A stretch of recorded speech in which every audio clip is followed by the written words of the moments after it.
If you've been trying to save money, cutting back, being careful, and it still feels like nothing changes, this video is for you. Because most people who struggle with money aren't careless, they're tired. And today, I want to explain why saving often doesn't seem to work, even when you're genuinely trying. This isn't about blame, it's about understanding what's actually happening. First, let's clear something up. If you are budgeting, cutting costs, and still feel stuck, you are not bad with money. You are dealing with pressure, and pressure changes how money behaves. The first reason saving feels impossible is that most budgets are built for normal months, not real life. They assume nothing breaks, no unexpected costs, stable prices, stable energy bills. But real life doesn't work like that. One irregular cost can wipe out weeks of careful saving. And when that happens, it feels like you failed, even though you haven't. The budget was fragile, not you. The second reason is something people rarely talk about. Saving money costs energy, decision energy. Every time you say no, choose the cheaper option, or resist spending, it takes effort. When money is tight, that effort never gets a break.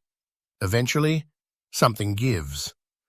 And that doesn't mean you're weak, it means you're human. The third reason saving feels pointless is inflation. Even when you're careful, prices rise quietly in the background. Food, energy, transport, insurance. You might be doing everything right and still standing still. That's not a personal failure, that's the environment you're in. The fourth reason is irregular expenses. These are the costs that don't appear monthly, but arrive anyway. Birthdays, school items, clothes, car repairs, home repairs. If you don't plan for them, they arrive as emergencies. And emergencies eat savings. Over and over again. The fifth reason is emotional spending, and this is important. When money is tight, spending isn't about things. It's about relief. Relief from stress. Relief from saying no. Relief from always being careful. That doesn't make you irresponsible. It means you're coping. So what actually helps? Not stricter rules, not cutting harder, but changing the way the system works. Instead of asking, how do I save more? A better question is, how do I stop money leaking? That starts with 3 shifts. First, build for irregular costs. Even a small buffer changes everything.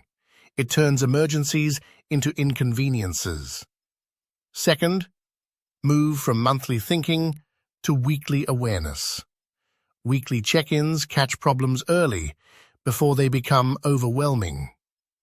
Third, stop expecting your budget to be perfect. A budget that bends survives. A budget that doesn't breaks. Saving money isn't about winning. It's about staying in the game long enough for things to improve. If you're still trying, you haven't failed. You're enduring. And that matters. This channel, Real Life Budget, is about money as it actually behaves, not as we wish it would. If this helped you feel a little less alone with it, you're in the right place.